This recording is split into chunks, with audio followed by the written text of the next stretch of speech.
Welcome to another episode of Late Nights with Dr.G. You have questions, I have answers. Well, on this episode, we're going to talk a little bit about me. That's right. And I'm not trying to be cocky. I'm just saying I want you to know me, understand me. Who am I? Why am I telling you this stuff?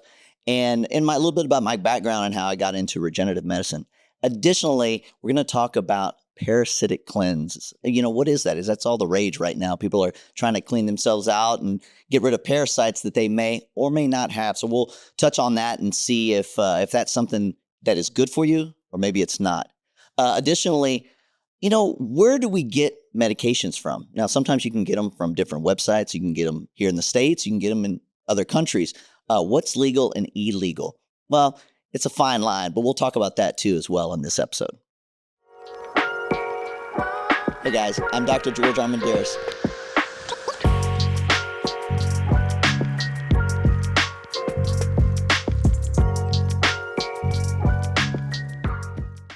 All right. So Dr. G, on your website, you have it listed at you were going through some medical issues yourself, and it kind of led you down this path of focusing on health. Could you talk a little bit more about that? With that, I've always wanted to be a physician. I literally say it since I was 8 years old. I wanted to be a physician, and I stayed that course. I had a little deviation when I was in junior high and high school. I was quite good at gymnastics, and so I kind of was thinking I would do something with that. I was part of the national team in Texas and did a lot of elite level stuff, so that was kind of cool. But then I broke my arm, and that dream kind of faded, and so I stayed the course with medicine. And so with me, I've always wanted to do either something surgical or be in the OR. And so originally I wanted to look at doing more general surgery. And in fact, I did my internship for a whole year in general surgery. And I was lucky enough to go to St. Joseph's Hospital in Houston, Texas, where it was, it's a small program. And so we were able to really do a lot of surgeries and microsurgery and tons of colon type surgeries and things of that nature. So it was really interesting to work in that field. But ultimately, just because of my family life, I chose anesthesia. I just had a better background for what I needed, as well as it's quite interesting. And I'm in the OR, and I get to do a lot of procedures, both for pain management or regional blocks, as well as putting patients to sleep for cardiac surgeries, trauma surgeries. And it's pretty exciting. And but the sad thing about that is that probably around my, I would have to say third year in my residency, fourth year, in my residency, toward the end, when I was almost going to graduate, I was going to go on active duty. At that time, I was in the Air Force, so I was a captain in the Air Force, but I was on a reserve duty and had to get a life insurance, and they raided me. And what that means is they found something, but they weren't going to tell me. They just said, well, you're going to have to go see your family doctor. And so that's essentially what I did. Come to find out that I had a bad valve. My aortic valve, it had a congenital issue in which your aortic valve should have 3 leaflets. Mine only had 2. And because of that, some people live their whole life never knowing, and they live normal, long lives. But most of the time, people develop problems with that, and sometimes they can die, sooner than expected.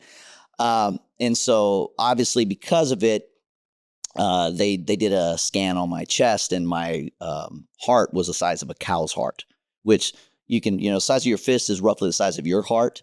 And a cow's heart is, well, it's big. It's like a small volleyball.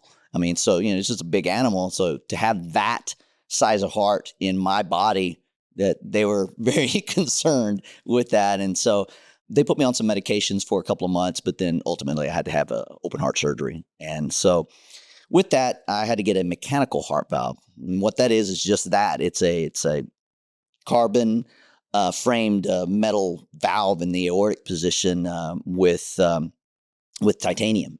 And so works really well. It's a workhorse, but I'm going to have to get that changed eventually.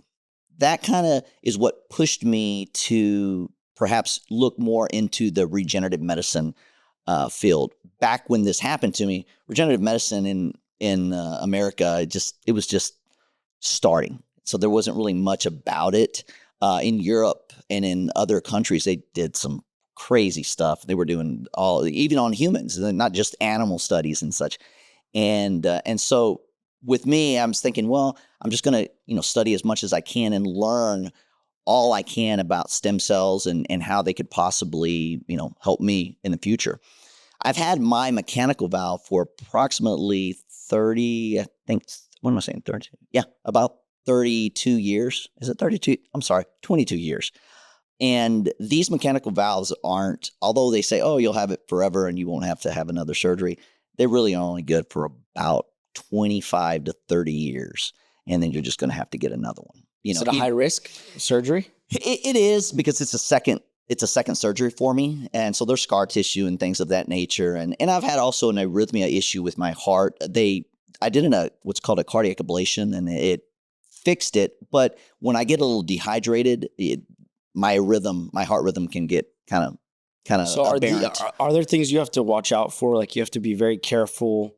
Certain kinds of, like, can you have to be careful about your diet, stuff like that? Yeah, that's a good question, because I'm on Coumadin, and Coumadin, it's a great drug. We've used it for 100 years probably, but Coumadin's affected by anything with vitamin K, which you can tell if something has a lot of vitamin K if it's green. So, like kale, spinach, things of that nature. And there's several other things that have that.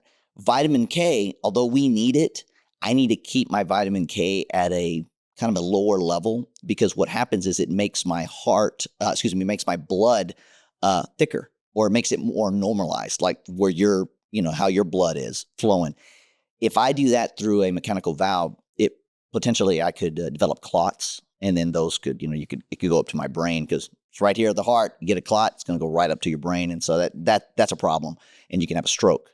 So I have to be on blood thinners for the rest of my life. Now, where regenerative medicine comes into play with that is that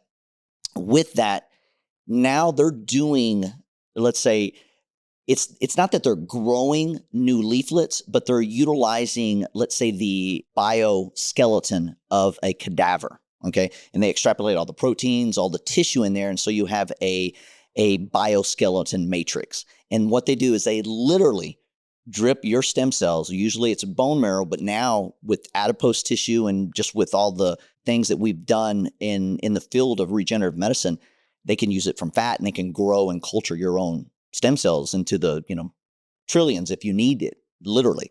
And they usually, so simple. They put it in a dropper, drop it all over this particular bioskeleton, and they put it into an oven, 98.6, should be roughly our temperature. And before it was like 8 weeks, now it's something like 2 or 3 weeks, they can grow that valve. And so that valve has all my DNA, all my kind of genetic material. And so theoretically when I have the surgery, instead of putting a mechanical valve, I can have my original valve. This next surgery, are you going to I'm going to look into that. They don't do that much of it here. Obviously, the top places are where I had my surgery: Texas Heart Institute in Houston, and then the Cleveland Clinic, which is probably the number one place for any type of heart surgery. And so I would just have to get a lot of opinions on a lot of. But you would probably go to one of those too, right? Yeah, if you were more than likely. I'm going to risk it. No, I'm not going. The only thing I have considered, because they were doing more of them in like Spain and Germany, which I was like, well, I would, because the bottom line is this: insurance doesn't pay for that. It's regenerative medicine. Really? Nope. They'll pay for certain things of the particular surgery, like maybe anesthesia, me staying in the hospital, but like the valve, they would pay for the valve if it was a standard valve like a mechanical valve or porcine, which is a pig valve. And there are a couple of other valves out there that would work too. But anything with stem cells is considered experimental. And so insurance will not pay for it. And so they'll pay for a lot of the surgical aspect of it. Hospitals say so you'll have it like 50% covered or something. Yeah. And you're looking at something like that. This was 100,000, right? Or? Yeah, it's probably a couple hundred thousand. 200. Yeah. And so how much is covered? Like half? Or I would hope that at least half. Yeah. And so I'm just prepping myself that's something I would, and I have to say this, anybody listening that has the same issues that because unfortunately, it's not that it's common, but there are a lot of people that have the same issues for various reasons. It's not congenital. They could have just for whatever, but a lot of them are congenital. You have to really talk to your physician, and you have to kind of pry and ask questions, because we have that potential. We have the science. They've had the science in Europe for literally decades. How much of this do you think you wouldn't even be able to understand or know really if you weren't a doctor? Like I'm lucky in that aspect. And of course, I did cardiac anesthesia, so I took care of patients. So you kind of deeply understand your own problems.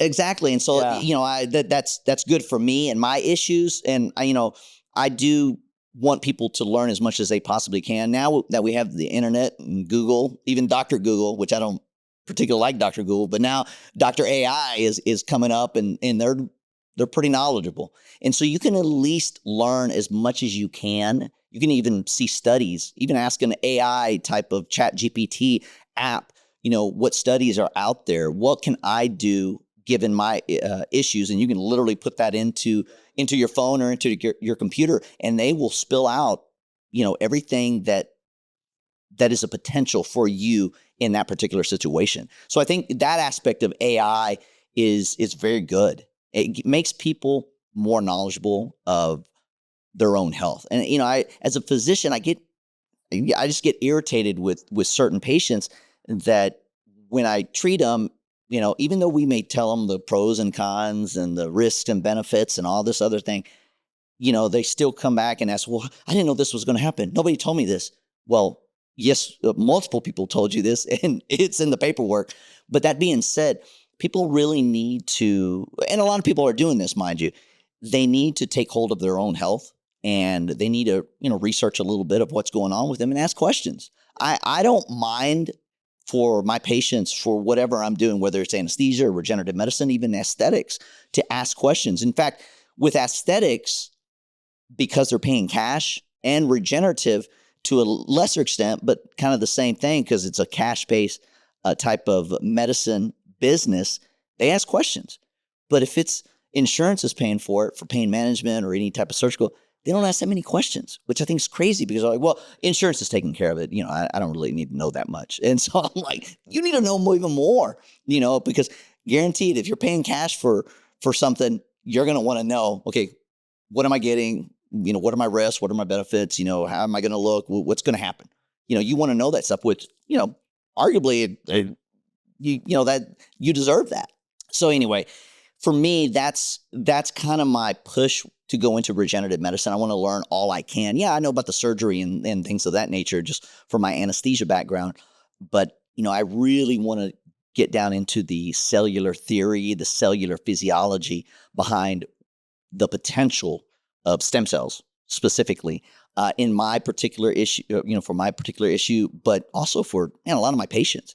The cellular physiology behind what stem cells can do for you is just, it's so impressive. And then the science is like less than 25 years old, right? It's 30 years old. It's funny. The science behind regenerative medicine, it's always been out there, but there were a few docs that were really focused on it, but we don't even know their names because it was like limited. The bigger community, medical community, were kind of pushing them. These guys are quacks, or but they weren't. They were just ahead of their time. And now we're doing some crazy stuff in regenerative medicine. Are these the same guys that were cloning the sheep and like? They were part of that. Yeah, they were a part of those type of groups, and most of them were not even true clinicians. They were PhDs. But those are the guys, man. Those are the science, this really smart, brilliant people that are going in there and doing some crazy stuff in a lab, and then doing animal studies, and then moving on to human studies. Now there's more, the ability of us to have more human studies out there. It's becoming easier and easier, like safer. It is safer, but like our administration presently, they have the right to try. Okay, so if you've tried everything and let's say you're dying, and you want to do some kind of new regenerative medicine or stem cell treatment that, it's not really recognized definitely not by the medical community. Does it have to be regulated, or?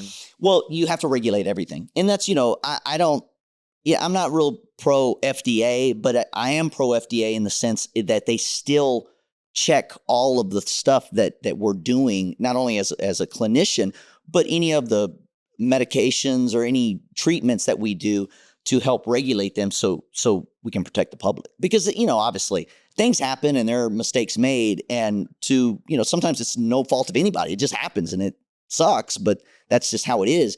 But you need something in place to protect the public. And so, that's why the FDA was initially, developed for that. I think now there have been issues with the FDA, and a lot of people have, a lot of good things, but probably more bad things to say about them, because they approve certain things that are good, but they disapprove or don't pass regulation for certain things that some people need, or they'll die, and then that goes along with insurance companies, and it's a whole big system that it has its problems. Sometimes it's really good, but a lot of times it's really bad, and so that's just something that we have to look at. And so for me, when I told you earlier about 200,000, 250,000, that's usually how much something like that's going to cost. I've even considered, and maybe as I get closer to that situation where I have to have that surgery, you're looking into another country doing it, because they don't have as many roadblocks as where would they you may go? have here. Where would you go? Probably in Europe. Like Sweden or something? Or No, Spain and Germany. Germany, the physicians there, and in specific Germany, I would say would probably be like reputable. But let me tell you something. Spain, though, are you sure? Because some of the best, Spain and Italy have some of the best heart surgeons ever. South Africa. I mean, there have been guys there that actually developed heart transplant. It's amazing what they can do in certain countries, and what some of these brilliant people have done. And so I would consider going there. I would rather be here, and more than likely I'm probably going to be here, but it just is going to depend on, what roadblocks will be in front of me to. Well, you can also in the U.S. to do that. Yeah. I don't know if this works anywhere else, but in the U.S. you could use you have HSA, right? You'd be able to use it. Yeah. No, and that's you're exactly right. That's probably what I will do in that. Can you use that though? You can't use that internationally, can you? It's still cash, internationally. They don't. It doesn't work. I mean, right? It doesn't work that way. But you'd have to take the cash and then and pretty much take a penalty. I would probably have to pay a penalty of some sort. But man, if they can do it and I can come out of that, with a valve that's essentially native valve. It's my biological tissue, and I don't have to take any medication. You trust that more than what's already been proven with like a mechanical? With the mechanical. Yes and no. Now, obviously, mechanical valve is wonderful. We know it works. It's worked, for many, many years, over 2 decades in me. But it's with, it doesn't have its issues. Like I have to be on Coumadin. And I've already had what's called a TIA. That's a transient ischemic attack, or a small stroke, where, you're talking. When was that? This was earlier when I first got my mechanical valve, and I was trying to. Yeah, it was probably a year or two after I. Your body was just like adjusting to it. Yeah, to the levels of the Coumadin. Isn't the metal slowly could be wearing away? Microplastics. That's exactly what's happened. It's wearing away to where it will. It already does it to a point, but it's going to be. It'll damage my red blood cells. Yeah, because even like a tattoo will eventually go through the body and create. Yeah, and that's how it fades, and you get discoloration. Yeah, and those things are over years and years. The body knows how to get rid of anything. Yeah, really. Yeah, I mean, and in the same, and like you said, with it's kind of, for lack of a better term, erosion of the metal from all the blood going through it. Do you get your heart checked every year to check the size? Yeah. Now, to be fair, I'm fine right now, but I am behind. If my cardiologist is listening, he's going to be like, "Get your ass in here." So I can. I mean, the check older you out. Get, right, the higher, the more important. You're exactly right. So. You're exactly right, and I bet you talking about it makes you think like, "Dang, we're here at this. I'm explaining everything. I'm like, shit, man, I gotta get checked out. I'm thinking, I'm like 17 years down the road, and they're like, in 2 years you're going to need this surgery. I'm like, what? But anyway, so I hope that I'm able to do that.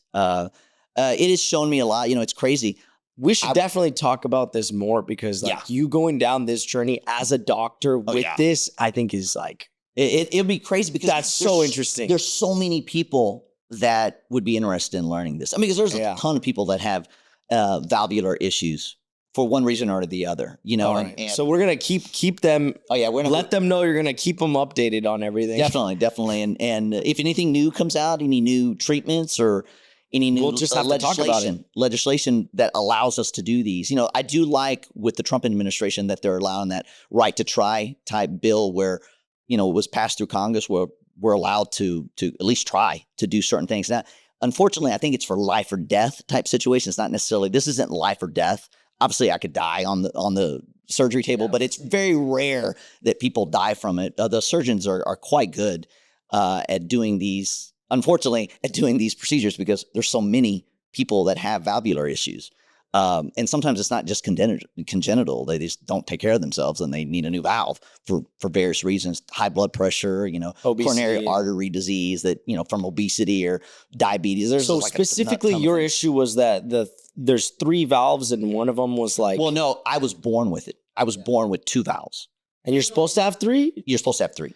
So all that's happening is for the first 20 years of your life, your blood was just like constricted tight? Well, it wasn't.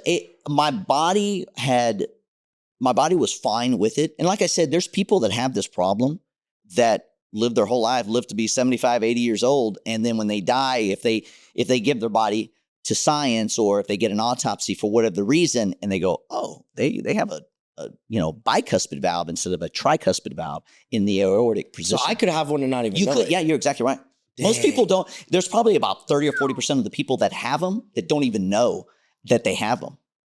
Dude, that would. So this is a PSA. Dude, get an echo. It's very inexpensive, even if you pay cash for it. Very inexpensive. It's the same as what's it called? Ultrasound. Ultrasound. Yeah. An echo is just an ultrasound of your heart, and they can check and see how it's beating and make sure your valves are beating. Like they can easily find out if you have a bicuspid valve or if you have any other valvular issues. One of the most famous ones that had valvular issue was Arnold Schwarzenegger.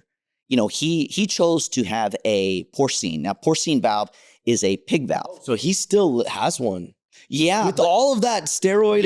Yeah. And he's still okay.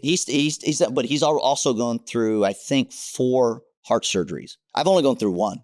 But I mean, by the 3rd or 4th, isn't it scary? Like, yeah. So even for somebody as healthy as him, you have healthy. I don't know if that's even considered. Well, no, he is. He's very healthy. But he's just huge, though. Like, well, he's a lot smaller than he was. But I mean, he's also like close to 75. But I mean, how big he was, though, that didn't affect that's exactly because the blood amount of blood. Let me tell you something. Him lifting weights helped. No. I mean, yeah, it kept his body healthy, but that's one of the main issues on why he needed to get that heart surgery. The same thing with me. They think it's not 100%. They think.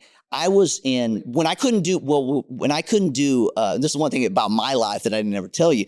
When I couldn't do gymnastics anymore, I went into powerlifting, which you're thinking, man, you're a small guy. How'd you do powerlifting? Well, for me, I'm not similar very tall. to gymnastics, posting and holding. Exactly. But I could bench press like over 300 pounds. I could squat like close to 500 pounds, and for somebody that's small like me, that's a lot. It was, I would win these powerlifting because you're like what, like 5? I'm like 5'7". 7? Yeah, I'm not very, very tall, and I was really, stocky for my size, and I could lift pretty heavy. They think that's why doing that Valsalva when you're lifting like a heavy squat or heavy bench press, your blood pressure goes like 200 over 100 for a few seconds. Okay, and usually for normal people. And your valve helped you? No, it destroyed my valve. That's what I'm saying. This was before you got this surgery. Is before I got the valvular. And they're thinking, because like I said, there's a lot of people that have these valve issues. They live their whole life. They don't have any issues. And they think that's what happened. Because when you can live your whole life with this issue, the main issue is usually what's called aortic stenosis, meaning the valve gets hard. And so there's a lot of pressure with that. Okay. And then there's back pressure, blood pressure goes up, and you get chest pain, things of that nature. What I had was called aortic regurgitation. And what that means is that the valve was flapping in the wind. So anytime my heart would beat, it would push from the left ventricle, it would push the blood through my aorta, but then some of the blood would go back. And so what happened is my heart was like a balloon getting bigger and bigger. So each month, each year, it got bigger and bigger. When did you think it like started getting like?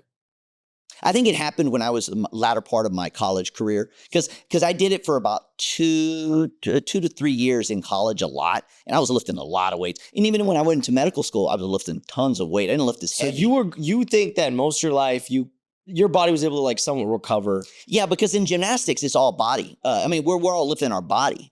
And so when I was doing gymnastics, that's like 130 pounds. Yeah, You know, your heart didn't need to work that hard. I didn't have to work that hard. I was real strong because I could hold my body weight. But when you start doing, even though I was strong, you start doing heavier weight, 200-300 pounds on a small body like this. Yeah, if you don't have a valvular issue, you're cool. But when you have a valvular issue, you're going to push it. So what was the symptoms, or how did it like come about? The only symptoms that I had was that I would have an arrhythmia, not like AFib, atrial fibrillation. I would have just my heart would go really fast and go, but I'd have to Valsalva or do something to bring it back to a normal rhythm. And you know, What does that mean though? we have an electroconduction within our heart, and it flows just like a circuit, just exactly like a circuit. That's why when you get electrocuted, if you're let's say I get struck by lightning and you're touching me, you're going to get struck by lightning because we conduct electricity very, very good. That's why when we had talked before about energy medicine, that's why it works so well on our cells. You know, it's all about positive and negative polarities and how we have to align everything. And when that stuff is not aligned, that's when you have infections. That's when you just your physiology doesn't work. And that's why grounding and certain frequencies and acoustic waves work so well. Shock waves work so well in treating us. Red light therapy. I mean, the list goes on. So energy medicine that's why it works for humans. And that's why we're finally starting to put more and more studies and research into that. And same with when your heart is on this circuit, it's like having a bad circuit. And so it should be going, clockwise. It may move and go counterclockwise or go on a different, and it causes your heart to fibrillate and do weird things, either slow down or go too fast. Mine was going too fast. And so I actually had an arrhythmia issue called supraventricular tachycardia. And so it would go up to, because I was pretty fit, it would only go up to about 140. But most of the people with SVT is what it's called, 180 to 220 beats per minute, and that's just sitting still. It's one thing if you're running and your heart gets up to 180, 200, but it's a whole other when you're sitting here and your heart goes up to 180 or 200. And you would feel that or notice that? that? Man, it feels like somebody kicked you in the chest, and so, or like a panic attack or something almost. Kinda, but I can, feel my pulse. It's thready and all discombobulated. So you just started getting concerned, or did an attack happen or something? When I was younger, that would happen very rarely, and it didn't last very long. And so I wasn't thinking, I thought, I'm dehydrated. As I learned about medicine, I was getting a little bit more concerned, and then after you went on your own to check out. Yeah. So you could have kept going, and you would have just been like, yeah. And so, sometimes when you hear about these young kids that they're like, man, he's healthy, or he was in the NFL, or he was a professional basketball player, and they just up and died. It's usually because they have either a arrhythmia problem or they have a valvular problem causing an arrhythmia. Is that what myocarditis is? Or well, myocarditis is an inflammation of the heart, and that's usually because of a viral infection, or it could be bacterial. A viral myocarditis is very, very, it's a real thing, but it's kind of common. It's easy to treat, so you have to be careful with that. If you left untreated, yeah, you could run into some issues potentially. What was with the vaccine? We'll say the C word vaccine that we won't talk about. I know exactly. And what is up with that and the myocarditis? Well, that's the thing. See, that with a disclaimer that this is not this isn't a medical. This is an opinion. It's not medical. I'm not telling you what to do just because I am a physician. But I do have to say, this vaccine, it was rushed through, which I understand why they rushed it through.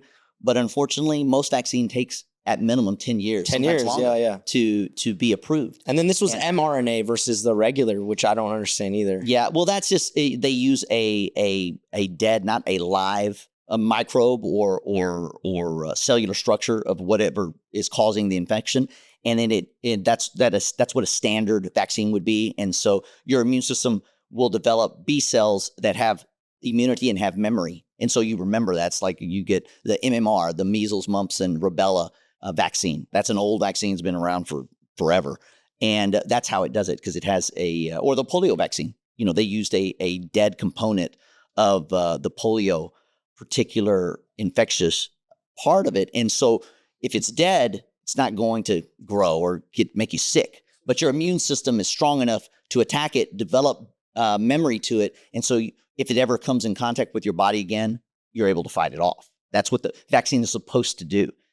When you're talking about mRNA, I don't think we understand mRNA and how that affects and how it changes. In fact, I've read even articles that this vaccine has ultimately changed the DNA of the people that had that vaccine. And so is that a bad thing? We don't know.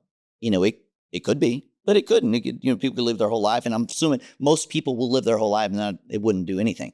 But of course, young males in their 20s that took that vaccine, some of them developed the myocarditis. Why young males? They don't know. Because, females did too, but at a just way lesser extent. And so they don't know why that happened. There's some theories behind it, and it's just an inflammatory reaction. They might have a hormonal, because we have a higher testosterone, who knows? And it could just be because of a male component versus a female component. It's hard to say. Either way, there were people having these issues and having clotting issues, meaning their blood was clotting too much, too fast. Okay, and when people died, some of the autopsies they've done found just clots within all these vessels, they were like, this is crazy. No, not just young males. So basically, a rushed process created something that it was a risk, adverse risk that instead of being studied over 10 years, they found out the hard way because they had to rush it. Unfortunately, we were the guinea pigs. Yeah. They did do a research project. It was called the U.S. public, and the world public, not just the U.S. It was everybody, around the world. And so that was the research, and with any research, you're going to have collateral damage. Just like you have it in the military, you have collateral damage. Things happen. You don't intend for it to happen. Things happen that are not good. Yeah. So, switching subjects from that, because I don't want to get this episode taken down. Don't do or you don't want to get this episode taken down, I should say. Let's talk about this. I'm going through a Parasite cleanse. Yes. I just went through it. I used ivermectin. I forgot. I have to take activated charcoal today to absorb. And I took a castor oil lemon. Oh, wow. I took hexane-free organic castor oil direct, external use only, which I looked up online, and apparently that's a legal thing.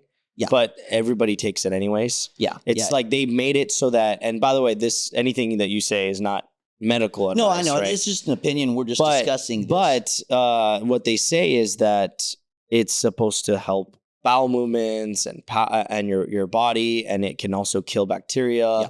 And the castor oil, like you just take like a tablespoon. I asked ChatGPT, so as you could see from the last time we sat down, ChatGPT's become my doctor now. There you go.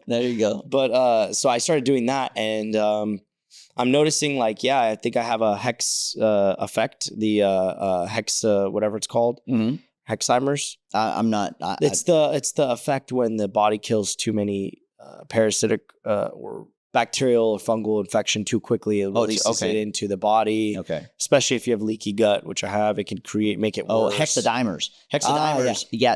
That can happen, which is not necessarily a good thing. You don't want. But it does mean that it's working. Well, this is the thing. This is the thing about parasitic cleanses, and I'm pro parasitic cleanse. I've done one before. I think you should be doing them like twice a year. Twice a year. You have to do them appropriately. And the problem, this is one thing where I do like the FDA, is that, and this is just my opinion, like I said before, this isn't medical advice. It's just that the FDA doesn't regulate any supplements. And those type of treatments for parasitic cleanses, they're supplements. You're talking wormwood, black walnut hull. What else? Oregano oil.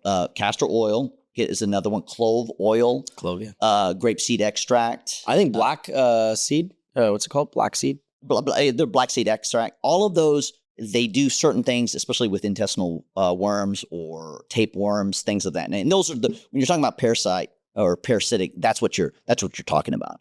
And all of those, along with utilizing probiotics, a high fiber diet, drinking enough fluids, and more importantly, and we've talked on this before, eating whole food, good whole foods, organic if possible, because the ultra processed foods and sugars, those are the top two things. They feed any type of parasite, any type of microbe, and any type of cancer. And so you have to watch those. But once again, those supplements that I mentioned, those are only a few. There's several other ones. Berberine, which is an alkaloid that it works quite well as an antimicrobial, and anti-parasitic. Where do you get berberine? I've heard of berberine. that. Berberine you can get you can get it on Amazon. You can get it from anywhere. It's just, once again, it's still a supplement. It's not regulated, so you don't know what you're getting. You have to go to a reputable place. Yeah, I just saw an article where, let's say you want to get a thorn part. Thorn is a particular name of, and I love Thorn. Thorn has very good medical grade supplements.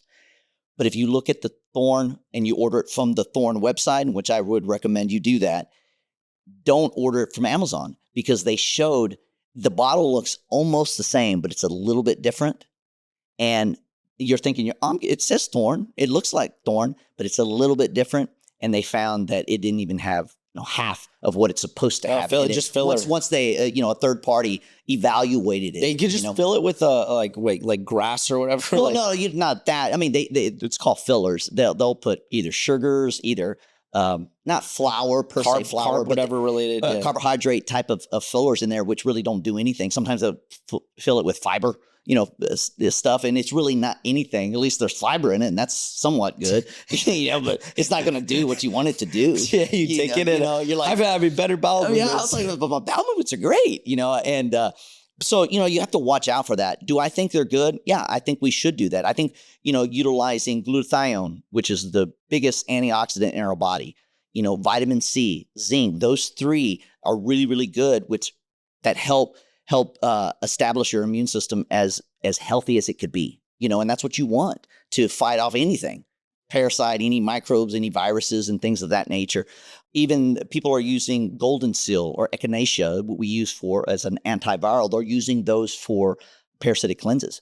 Activated charcoal. You just have to be careful with this stuff, because even all of those natural supplements that I mentioned, including activated charcoal, you don't, if you're taking other medications for antidepressants, or like me, I'm taking Coumadin, there's reactions with those things. And some of them can be bad reactions. It could make like activated charcoal. If I took that with my Coumadin, my Coumadin wouldn't work. And so my blood would be too thick. And I'm thinking I'm doing good. I'm cleaning everything out.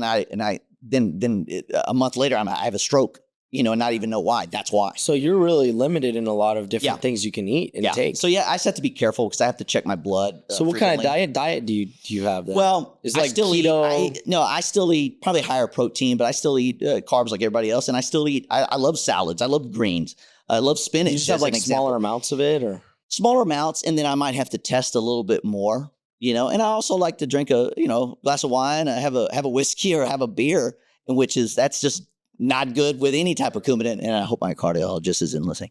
But anyway, I still do it. I just have to test more to make sure that my blood level is, where it should be. I did a test. I don't know if we spoke about it. I did the food sensitivity test. Oh yeah, you said that last time. Yeah, did we? I don't think we actually specifically spoke about it. You should bring those in, and we can talk about. I have them. Oh, you do? Yeah. And if you look at it, so like, let's say, for example, we'll do a live of the food sensitivity test right now, and because there's a lot of people that have that. Now, I do have to say, growing up in the 70s and 80s, there was nobody had food allergies, and if they did, they didn't know it, and there was no gluten issues and things of that nature. I think that's because of how our food industry is now. Unless you're just doing all organic, that's why I think a lot of people are having these type of allergies or these issues. If they would just clean up the kind of food they eat, they'd probably be better off. Yeah, I looked at it, and you know what I noticed was it was all of the stuff that I naturally didn't really like eating.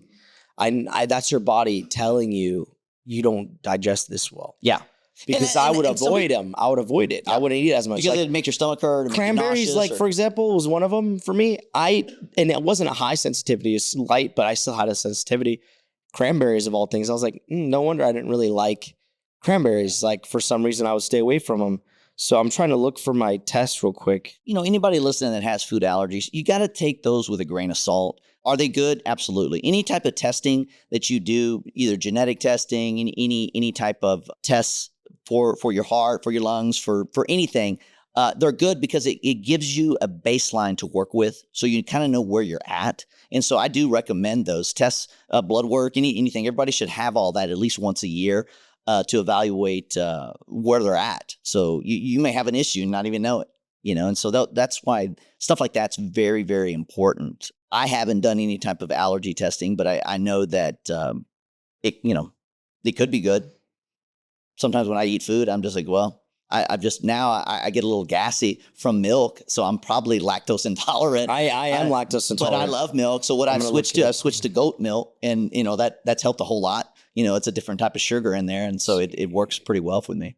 We'll see if this works here. Can you do you find that you're lactose intolerant? Because that's a very common one. I am lactose intolerant. You are? Yeah. I kind of figured because you have a lot of food allergies. And well, it's mainly so I'll tell you right now, it's mainly bread. Yeah. And that's kind of the gluten thing. Gut biome is here. And sorry, the gut gut biome test is here. Yeah. And this is my food right here. Let me see. I have to put on my glasses. Yes, I can't read them otherwise. Take a look at it. Oh, yeah. See wheat and gluten. Horrible. Casein, egg yolk, whey. And which whey is, a lot of people have that issue. Cantaloupe and cranberry. Yeah. That's 3 C's. Cashew, cantaloupe, cranberry. Yeah. And everything else, you look pretty good. That's good. It's all in the green. You're all kind of pushing it with coffee, though. Coffee may irritate. I do have coffee a lot. I still have coffee today. It's hard to get rid of that one. And this is crazy. Agave, you're having some issues with. Dude, that's why I don't even drink tequila anymore. That is crazy. And then wheat. You're definitely. Look at my here. Do you know this one? I don't know if you know much about this. Which one? Let me see. Whatever, the gut biome. Oh yeah. So this one shows that I have the leaky gut, but I don't know what else it shows about the other stuff. It's just that you have leaky gut. Now there's a lot of stuff that you can do for that. There's a lot of natural ways to activated charcoal actually would be good for me. You just have to be careful. Activated charcoal is awesome.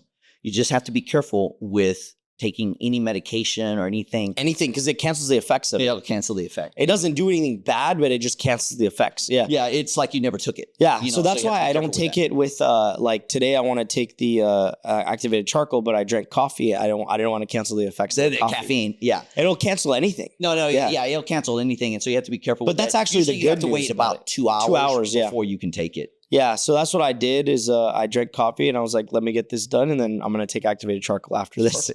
Also, you're not supposed to take it really on a full stomach or whatever. No, you think it absorbs a lot of nutrients too, right? Yep. Yeah, it absorbs everything. Absorbs anything. I mean, that's what we give anybody that either intentionally or accidentally poisons themselves. First thing we do, we put a tube down and we just shove activated charcoal in there and makes them throw up. But also any type of pills or any type of poison that's in their stomach, goes into that. It'll attach to it. It'll what's called chelate. And then what happens when that turns into like a hard log of poop? How does that work, Well, no, if you don't throw it up or you don't get your when people say, we pump that person's stomach, that's what that means. We stimulate them enough to suck it out or cause them to throw up.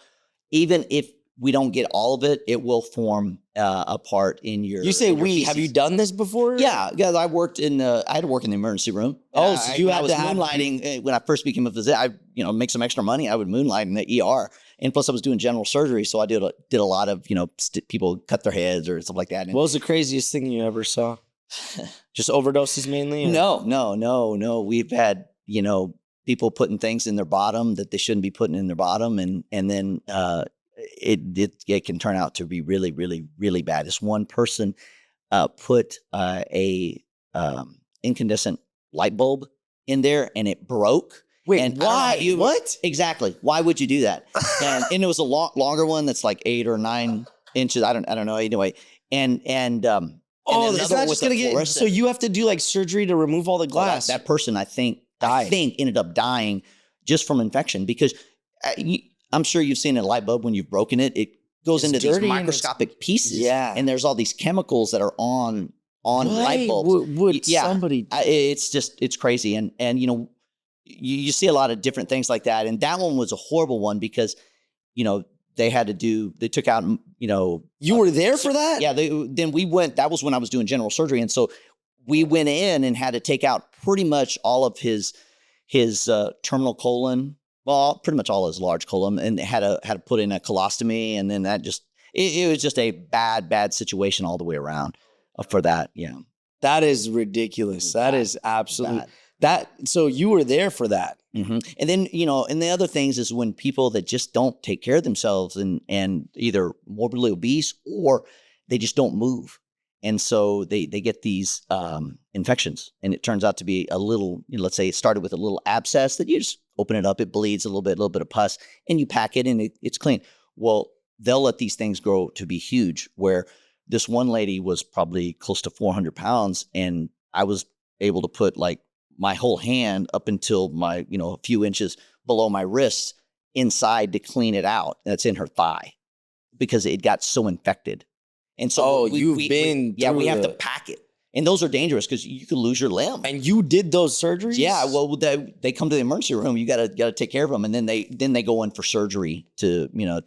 Do you ever like get uneasy from any of that or no? No, usually not. But medical people usually are like you good get at used to that, detaching you or go whatever. But you know what I don't like is that getting my blood taken right here from the elbow. I don't know. I have a psychological thing that I don't like. That's weird. I don't like getting my blood. You can I can do it to anybody. other people else. I can stick it in their neck and stick it in their That's even weird. their aorta. But man, when it comes out of my arm, I'm like little. When I was a kid, I thought it was macho to like talk, do that? to like be like, yeah. You So can they do would take my blood. I'd be like, yeah, let's go. Yeah, I remember I've done that before, and then I'm just like, I think I'm going to pass out. All right, so thanks for tuning in to Late Nights with Dr. G. You have questions, I have answers. On this episode, we kind of hit on a little bit about me, finding how I started, what made me go into regenerative medicine and medicine in general. I kind of talked a little bit about, what helped me learn more about my heart and how it affected me, as well as any treatments that I want to look into in the future. That kind of segued into the kind of experiences that I had working as a doctor, especially in the emergency room, which some were funny, but a lot of them were unfortunate. And that's something you have to think about, especially dealing with medicine and all facets of medicine. And then we hit upon food sensitivities. Everybody has them. Some people don't even know they have them, but that's very important. You want to look into that type of issue if you're having issues with, your gut, certain allergies, whatever. If you don't know about it, the only way you're going to find out is you got to take a blood test. Additionally, we talked about a parasitic cleanse, which kind of segues into having allergies. A lot of these allergies that people have are because they have parasites. Now, not everybody has parasites or worms, which is kind of scary to say, but it's interesting to kind of look into this because you may need to do something like that. But always talk with your doctor about it, because if you're taking certain medications, they could interact. And obviously, these supplements that you take for parasitic cleanses aren't regulated, so you got to make sure that you're taking the right stuff. And then, of course, we just talked a little bit about more regenerative medicine and how it can help a person like me, but also how it can help you. So tune in next time, and we'll come up with some really good ideas and things that are really going to catch your eye.